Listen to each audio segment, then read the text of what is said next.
yang memusuhinya dan bagaimana Allah Subhanahu wa taala memperlakukannya. Diskusi dan menjadi ciri menonjol dan menghadapi kaum musyrikin. Demikian juga dengan memposisikan akal pada tempat yang telah dimuliakan oleh Islam. Al-Quran meminta kaum kafir dengan berbagai macam dalil dan bukti agar mereka berokidah yang benar dan memilih dengan benar.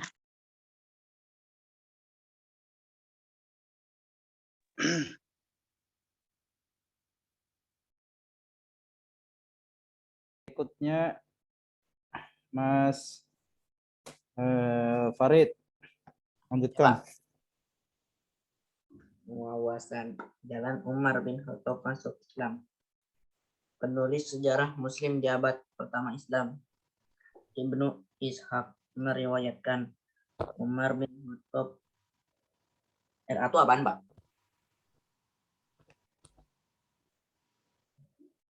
Pak. Lanjut. Setelah masuk Islam berkata, tatkala aku sudah masuk Islam, aku mengingat-ingat siapa penduduk Mekah yang paling kejam terhadap Nabi. Aku berkata, pasti Abu Jahal lah orangnya. Setelah itu Umar mendatangi rumah Abu Jahal dan dia keluar menyambutnya sambil berkata, selamat datang, ada apa denganmu? Kemudian Umar berkata, aku datang untuk memberitahumu bahwa aku telah beriman kepada Allah dan Rasul-Nya Muhammad serta membenarkan yang telah dibawanya. Lalu Abu Jahal membanting pintu di hadapan wajah Umar dan berkata, semoga Allah menjelekanmu dan apa yang engkau bawa.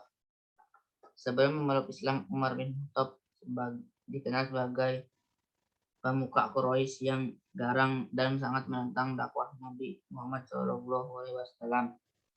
Sayyidina Umar pernah keluar dari rumahnya bermaksud membunuh Rasulullah SAW. Tujuannya itu lantaran Rasulullah SAW dianggap sebagai orang yang telah memecah belah masyarakat serta telah merendahkan sesembahan leluhur. Saat dalam perjalanannya menemui Rasulullah SAW, beliau bertemu dengan seorang yang menanyakan tujuannya. Orang itu kemudian berkata, tidak usah kau bunuh Muhammad, adikmu Fatimah yang telah mengikutinya masuk Islam. Yang lebih ajar engkau urus. Mendengar itu Umar pun menemui adiknya yang saat itu tengah bersama suaminya membaca lembaran ayat Al-Quran. Ayat itu ketika Sayyidina Umar menampar adiknya hingga Fatimah bercucuran darah. Kemudian dimintanya lembaran itu dan dibacanya. Usai membaca ayat tersebut, bergetar jiwa Sayyidina Umar. Kemudian beliau bergegas menemui Nabi, namun kini bukanlah untuk membunuh Rasulullah SAW. Begitu Sayyidina Umar bertemu Rasulullah SAW menarik dengan keras ikat pinggang Sayyidina Umar sambil bersabda, apa maksud kedatanganmu wahai putra Al-Khattab? Saya duga kamu tidak akan berhenti sampai Allah menurunkan siksanya padamu. Sayyidina Umar pun menjawab, wahai Rasulullah, aku datang untuk percaya kepada Allah dan Rasulnya serta apa yang disampaikan dari Allah. Dapat. Baik. Oke. Berikutnya saya yang akan baca ya dan ini kan. Jadi itulah bahwa dakwah Nabi SAW di Mekah, di mana awal-awal ditentang, kemudian akhirnya menerima dakwah dan bahkan Umar bin Khattab masuk Islam, ya, dan disitulah mulai dakwah secara terang-terangan karena Umar bin Khattab sudah bisa menjadi backing ya Nabi dari berbagai macam serangan dari orang kafir. Kemudian kalau di Indonesia ini ada tokoh pembaharu ya, yaitu Ahmad Dahlan.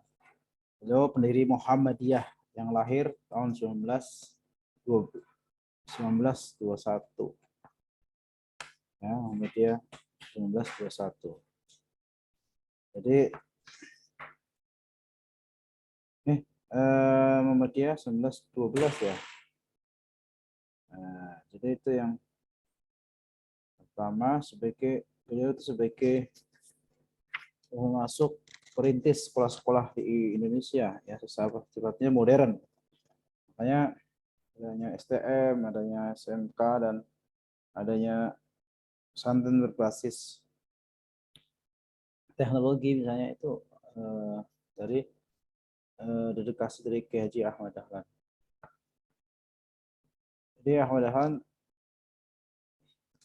mendirikan Muhammadiyah memiliki ukhuwah ini kalangan pemerintah India Belanda.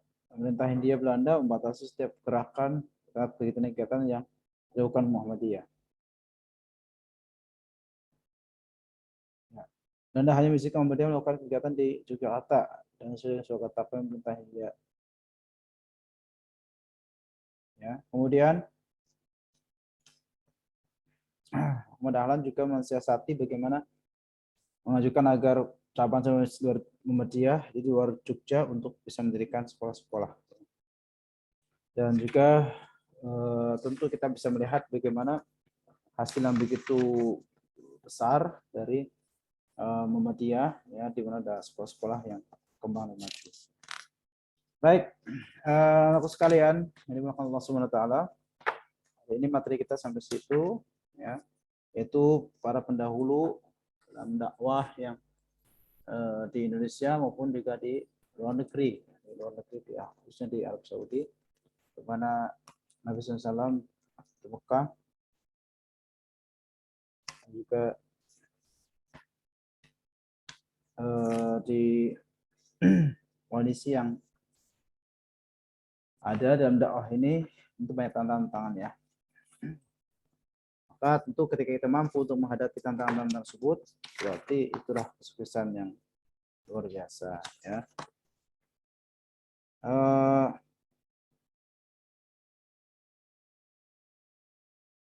Ya, tanggal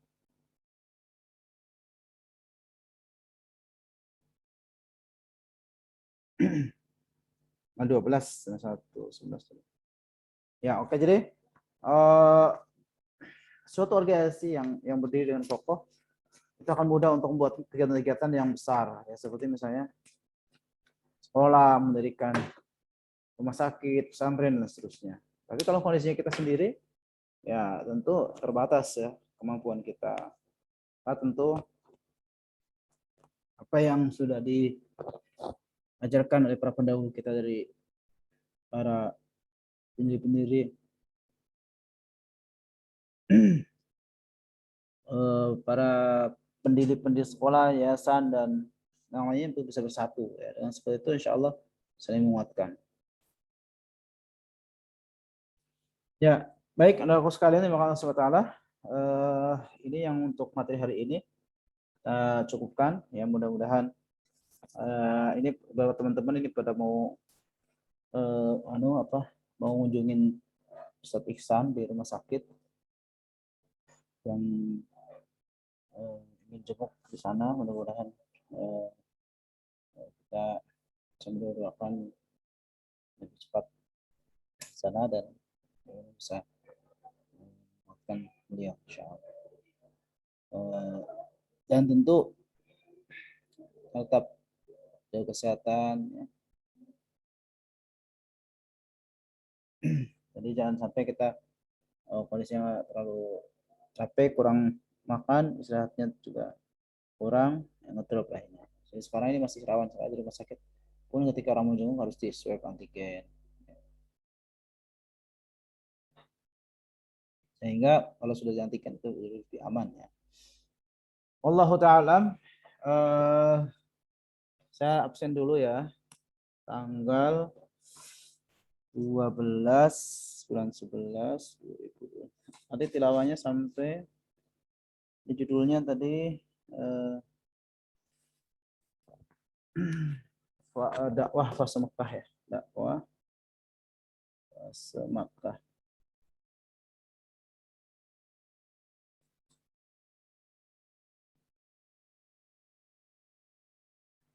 Ya.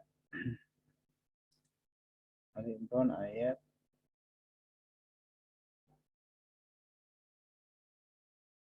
ya.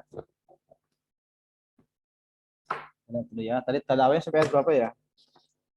Sampai ayat 100. 108.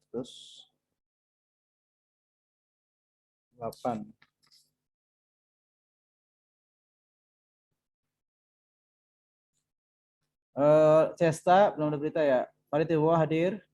Muhammad Al-Ghifari tadi sempat hadir. Muhammad Fatih. Hadir Pak. Oh, Al-Ghif belum hadir ya. Ghifari tadi Fatih hadir. Raditya Aliandra hadir. Azan saya hadir. Wildan Dewi belum hadir. Ya. Baik, terima kasih teman-teman semua. Ini alhamdulillah kok Zoom-nya nggak mati ya. Sudah sejam loh, sejam. Alhamdulillah berarti bisa dipakai lagi dong. Ya perlu registrasi. Baik, kita lakukan subhanakallahumma wa bihamdika asyhadu an la ilaha illa anta astaghfiruka wa atubu ilaik. Wa akhiru da'wana alhamdulillahi rabbil alamin. Assalamualaikum warahmatullahi wabarakatuh. Waalaikumsalam warahmatullahi